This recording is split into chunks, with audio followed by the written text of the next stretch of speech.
Olá, pessoal! Estamos mais uma vez por aqui para falarmos de exames laboratoriais. Sim, são importantíssimos para que você trabalhe preventivamente, para que você consiga ver desequilíbrios bioquímicos precoces que estão aparecendo aí no organismo do teu paciente e que vão te trazer informações importantíssimas para evitar. Lembra que a nossa principal questão aqui é evitar as doenças crônicas.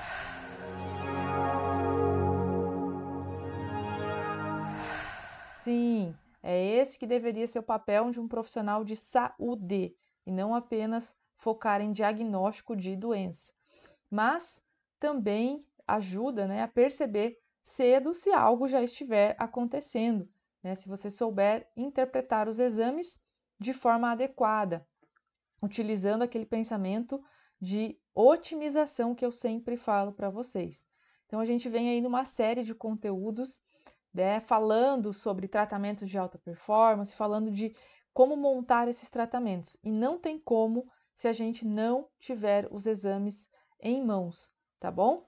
Então, hoje nós vamos falar de um exame muito importante, de um eixo muito importante. Nós vamos falar como avaliar o estresse, como avaliar o estresse adrenal especificamente, que é a consequência, né, eu diria assim, de um mundo como a gente vive hoje, de má alimentação, de excesso de toxinas, de sobrecarga de trabalho, os problemas emocionais, tudo isso vai trazendo uma sobrecarga ao nosso organismo, e aí é a glândula adrenal que vai sentir, porque é ali que é produzido cortisol.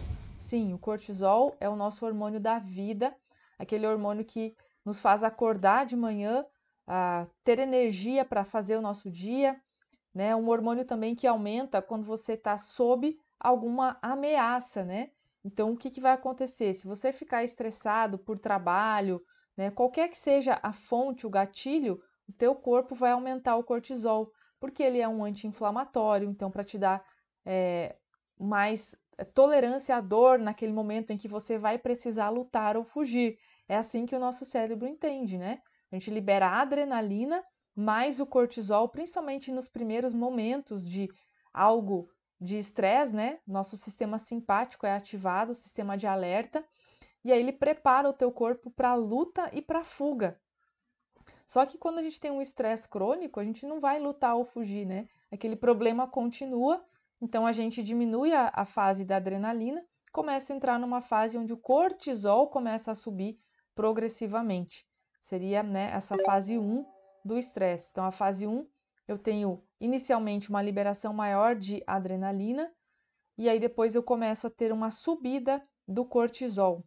Fase 2, uma descida do cortisol, ele começa a ter uma queda, já por, digamos assim, ter ficado muito tempo sendo produzido, podem começar a faltar aí os precursores, você vai fazendo uma queda nesse cortisol. Fase 3, ele já fica muito baixo e já entra num processo de deficiência, e fase 4 seria a deficiência do cortisol, trazendo aí muitos sintomas e colocando a vida em risco, tá bom? Então, só para lembrar você que quando a gente fala de avaliação da adrenal, é por isso, é porque nós estamos querendo perceber se o estresse já não fez algum estrago aí no eixo da adrenal, na concentração hormonal. Não é só o cortisol que é produzido na glândula adrenal, né? Nós temos aí a produção dos androgênios, temos a produção de aldosterona, de alguns outros hormônios. Mas o nosso foco hoje nessa aula vai ser o cortisol e o DEA. Sim, né? O DEA, ele é o precursor dos androgênios. Na mulher, existe uma produção dos androgênios, principalmente testosterona, no ovário e na adrenal. E a adrenal, ela é muito importante, ela tem uma maior produção de testosterona do que no ovário. E no homem, a gente tem também uma produção de testosterona pela adrenal, mas ele tem muito mais produção no testículo, por exemplo, né? Mas não quer dizer que afetar a adrenal não vai afetar níveis de testosterona, tá bom? Então, a gente tem aí dois hormônios que eu falei, cortisol e DEA, sendo o DEA um hormônio, ele tem a sua função hormonal, e também sendo um precursor de testosterona, de androgênios, tá bom? Então, a gente estuda aí essa relação cortisol-DEA para entender em qual fase do estresse está o nosso paciente, tá bom? É muito importante isso. Vou colocar aqui, num primeiro momento, para vocês, a nossa tabelinha, aquela que eu sempre trago para mostrar qual é o valor de referência e quais são os valores ótimos que nós vamos buscar para o nosso paciente, para entender que ele não tem um estresse, que ele não está em risco de desenvolver algum problema no eixo. Então, cortisol está aqui, ele vai de 6,7 a 22,6 na maioria dos exames, que eu sempre lembro vocês, né? Nós temos diferentes kits de exames em diferentes laboratórios, então sempre olhar o valor de referência, tá? Agora, a maioria dos kits gira em torno de 6,7 a 22, ou então de 5 alguma coisa até 20. Então, são valores próximos, mas vale a pena fazer a técnica dos quartis. O cortisol, ele deve estar no terceiro quartil. A gente não quer ele nem muito alto e nem muito baixo. Então, qual seria uma faixa ideal para esse valor de referência aqui? Que ele estivesse entre 15 e 18, tá? Entre 15 e 18 seria cortisol otimizado. E o DEA? Por que está essa ideia aqui, professora? Porque nós estamos usando não o DEA, nós estamos usando o sulfato de DEA para avaliar. Porque o sulfato de DEA é a forma de armazenamento aí do DEA. É a forma que ele fica em maior concentração e aí a gente consegue ter uma noção real da produção ali do DEA, tá bom? Então, avaliamos o sulfato de DEA. Qual que é o valor de referência deste exame aqui? Teria que estar entre 23 e 449. Vocês entendem que tem uma distância enorme entre uma pessoa que está lá com 25 e uma pessoa que está com 400 de sulfato de DEA? Vocês acham que vai dar alguma diferença no organismo dessa pessoa? Acho que vai, né? Então, mas os dois são normais. Olha aí. Se eu sou aquela pessoa que só sei olhar valor de referência, que eu não sei interpretar um exame, que eu não entendo de otimização, que eu não sei função daquele, a importância daquela função daquela substância, eu vou olhar e vou dizer, ah, mas tá bom, tá em 25, tá normal. Agora eu vou te mostrar aqui rapidamente qual é a função do DEA, né? Quais são os sinais aqui da ausência do DEA, na verdade. Perda de força física, fadiga, apatia, que é aquela, né, pessoa que não reage, sabe? Lerdeza mental, perda de memória, perda de massa muscular, níveis elevados de pressão arterial, de açúcar ou de colesterol, então ele ajuda a regular o metabolismo. O DEA, quando está baixo, reduz libido, principalmente em mulheres. Então, se você for estudar a função do DEA, a gente vai perceber ali que ele tem uma função na memória, que ele tem uma função imunológica, tem uma função aí na parte de libido, tem uma série de funções importantes, além de ser, claro, o precursor da testosterona, dos androgênios, né? Então, olha a importância de ter níveis otimizados. E quais são os níveis otimizados de DEA? Que ele esteja no terceiro e no quarto quartil. Então, aqui eu teria que fazer a técnica, né? 449 menos 23, aí dividir o resultado por 4 e aí somar, né? Ir somando. Eu explico como fazer a técnica dos quartis numa aula específica aqui no YouTube chamada a técnica dos quartis, tá bom? Nada mais é do que dividir essa distância de mínimo e máximo em 4 quartis. E lógico que o terceiro e quarto quartil, o valor do DEA vai estar acima da metade aqui. Então, vai ter que estar provavelmente acima de 250, 300, neste caso esse exame aqui. Então, como pode mudar o kit laboratorial do exame, eu não deixei um valor fixo, só que eu estou te mostrando qual o quartil ideal. Então, se o exame do teu paciente tem outro valor de referência, é só você calcular os quartis e ver se o exame dele está dentro do terceiro e quarto quartil. Não estando, precisa de otimização, tá? E aí, eu vou mostrar aqui, ó, as fases, né, do estresse, aí você vai entender melhor isso, por que o DEA é tão importante. Então, veja só, aqui seria o normal, né, do nosso DEA, da nossa pregnenolona e do cortisol. Por que a pregnenolona apareceu aqui, ó? Olha só como é a síntese hormonal, gente. Nós construímos os nossos hormônios aqui sexuais a partir, e também o cortisol, a partir do colesterol. Então a gente produz a pregnenolona. A partir da pregnenolona, a gente vai construir a 17-hidroxipregnenolona, que vai gerar, olha aqui, ó, udeia, que vai gerar progesterona e que vai, a partir da progesterona, gerar o cortisol. Então, a pregnenolona, ela seria o primeiro precursor de toda essa cascata hormonal, que vai ter depois androstenediona, testosterona, estrona, estradiol, aldosterona, todos derivados aqui do colesterol e da pregnenolona. E olha só, quando existe estresse, o nosso organismo ele vai priorizar a síntese do cortisol. Por quê? Porque o cortisol é o hormônio da vida. Sem cortisol, eu vou entrar em parada cardíaca, eu vou ter baixa energética, eu vou estar literalmente com uma fadiga extrema.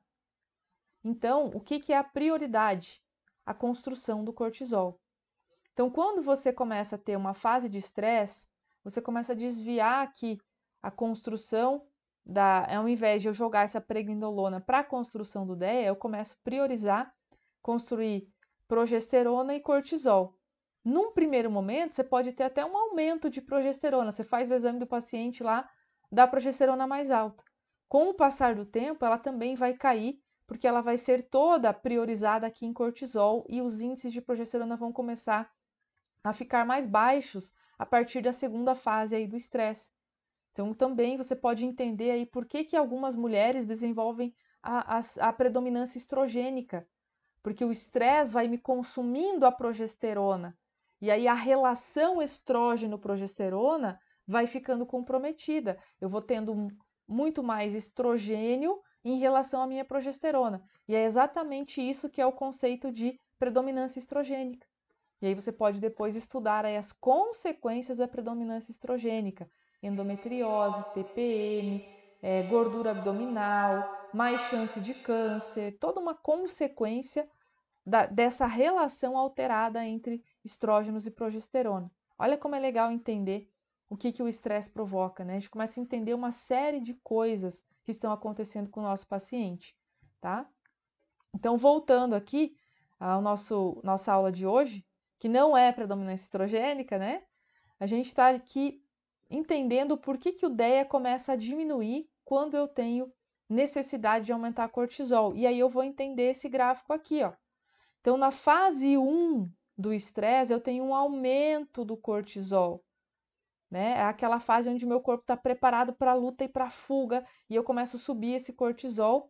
A pregnenolona ainda se mantém, e eu já começo aqui com uma queda no DEA, porque a prioridade é construir cortisol. Então, eu preciso entender essas relações, eu preciso entender que o DEA ele já começa a cair lá na primeira fase. Por quê? Porque se você pega um paciente em estágio 2, olha só como você pode ser enganado pelo cortisol. No estágio 2, o cortisol está passando pela normalidade, tá? Ele está em queda, mas eu não consigo ver que ele está em queda, porque eu estou olhando ele isoladamente. Então, eu consigo ver, peraí, esse cortisol está normal, né? Aí eu posso ter uma tendência a achar que meu paciente não está tendo nenhum problema em relação ao adrenal. Então, para eu não cair nessa, eu preciso dosar o DEA, porque aí nessa fase 2, o cortisol está passando pela normalidade. Mas se a gente não fizer alguma coisa, ele vai entrar no estágio 3, que é a queda. E aí o paciente já vai ter uma série de sintomas aqui, né? E eu estava, né, negligenciei, porque eu não soube enxergar aqui. Então, para eu enxergar, eu peço o DEA, porque o DEA já vai estar bem mais baixo nessa fase.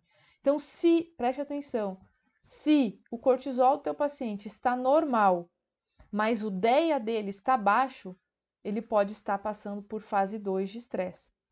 Então, realmente, né, se o cortisol e o DEA estiverem normais, aí eu entendo que não existe nenhuma alteração do adrenal.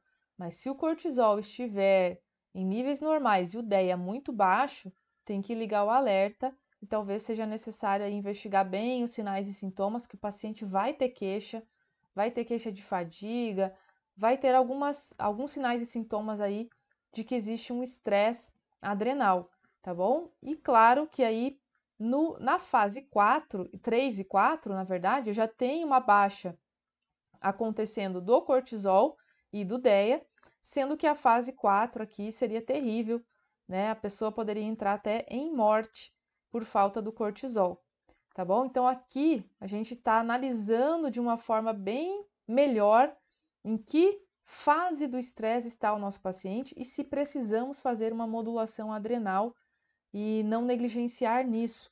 Vocês viram que ainda ficou uma prolactina aqui, ó, né?